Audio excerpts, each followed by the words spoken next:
আহমদুল্লাহ সাহেব যে বলেছেন 40 বছর পূর্বে নবী ছিলেন না, এই ব্যাপারে তোমরা একটা কথা বলছো।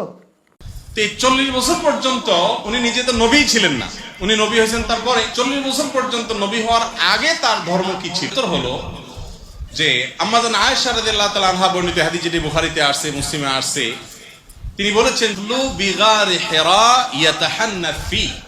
নবী সাল্লাল্লাহু আলাইহি সাল্লাম নবী হওয়ার গুহায় গিয়ে ইবাদত বন্দেগী করতেন। ইয়াতাহান্নাফ এর তরজমা ইবনে হাজার আসকালানী রাহিমাহুল্লাহ অনেকে বলেছেন ইয়াতাহান্নাফ। ইব্রাহিম আলাইহিস সালামের যে দ্বীন হানিফ ছিল, ওই দ্বীন হানিফের উপরে তিনি অটল থাকতেন, অবিচল। সমাজের বিভিন্ন অপরাধ, এগুলোর যে আপনার কি বলে এটাকে, এগুলোর যে ছোঁয়া, এগুলোর যে আঁচ, এগুলো নবীজি সাল্লাল্লাহু আলাইহি সাল্লামের গায়ে তিনি লাগাতে দিতেন না, বরং তিনি হেরা গুহায় গিয়ে আল্লাহ সাল্লামের যে মিল্লাত ছিল, মিল্লাত ইব্রাহিমী যেটাকে বলা হয়, এই মিল্লাত ইব্রাহিমের উপরে নবী করিম সাল্লাল্লাহু আলাইহি সাল্লাম ছিলেন। তাহলে তার নবুয়তের আগের যে সময়টা, এই সময়টাতে তার যে দিন ছিল, এটা ছিল দিন ইব্রাহিম ছিল। তার বাবা পূর্বপুরুষ হেরায় গিয়ে আল্লাহ তাআলার জিকির, আল্লাহর স্মরণ, দোয়া করতেন। নবী করিম সাল্লাল্লাহু আলাইহি সাল্লাম মক্কায় জন্ম হয়েছেন 40টা বছর নবী হওয়ার আগ পর্যন্ত এখানে কাটিয়ে দিয়েছেন।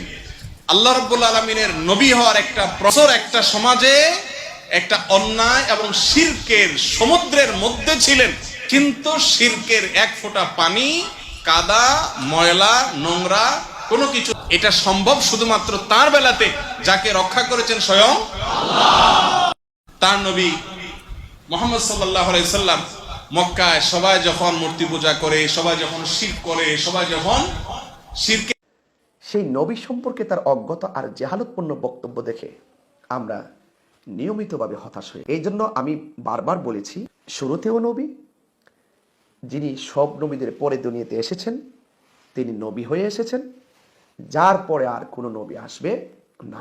রাসূল পাকের 63 বছরের জিন্দেগিতে একটা সেকেন্ডের জন্য নবী হিসাবে না মানে তার কি ঈমান আছে? উনি যত নীরবতা অবলম্বন করেছেন, আমি তত ক্ষিপ্ত হয়েছি, কারণ তারও তো কিছু ফলোয়ার আছে। ওনার মুষ্টিময় কিছু ফলোয়ারও তো ওনার বক্তব্যের কারণে বিভ্রান্ত হতে পারে।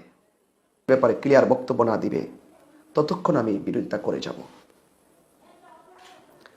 আমি তাকে বোঝাতে চেয়েছি 40 বছর নয়, 40 বছরের পূর্বেও তিনি নবী ছিলেন, এবং রুহানি জগতেও হাবিব সাল্লাল্লাহু আলাইহি সাল্লাম নবী হিসাবে ছিলেন। এখন থেকে আমি একটা আয়াত পড়েছি সূরা আল ইমরান থেকে, লামা আতাইতুকুম মিন কিতাবি ওয়া হিকমা সুম্মা জাআকুম রাসূলুম মুসাদ্দিকুল লিমা মাআকুম লাতুমিনুন্না বিহি ওয়া লাতানসুরুন্নাহু ক্বালা আ'আকরারতুম ওয়া আখাযতুম আলা যালিকুম ইসরি ক্বালু আকরারনা ক্বালা ফাশহাদু ওয়া আনা মাআকুম মিনাশ শাহিদিন। পাক নবীদের কাছ থেকে অঙ্গীকার নিয়েছিলেন, আমি তোমাদেরকে কিতাব ও প্রজ্ঞা দান করেছি, অতঃপর তোমাদের কাছে যা আছে পৃথক রূপে যখন একজন রাসূল আসবে, তখন নিশ্চয়ই তোমরা তাকে বিশ্বাস ও সাহায্য করবে। তিনি বললেন, তোমরা কি স্বীকার করলে, অঙ্গীকার গ্রহণ করলে? আমরা স্বীকার করলাম। তিনি বললেন, তবে তোমরা সাক্ষী থাকো, আমিও তোমাদের সাথে সাক্ষী হয়ে গেলাম। আল্লাহ তাহলে রাসূল পাকের নবুয়তের নির্ধারণ সেটা রুহানি জগতই হয়েছে। আহমদুল্লাহ সাহেব 40 বছরের পূর্বে নবী হওয়া নিয়ে সন্দেহ করেছেন, এই জন্য আমি পূর্বের দলিলগুলো সাবমিট করেছি।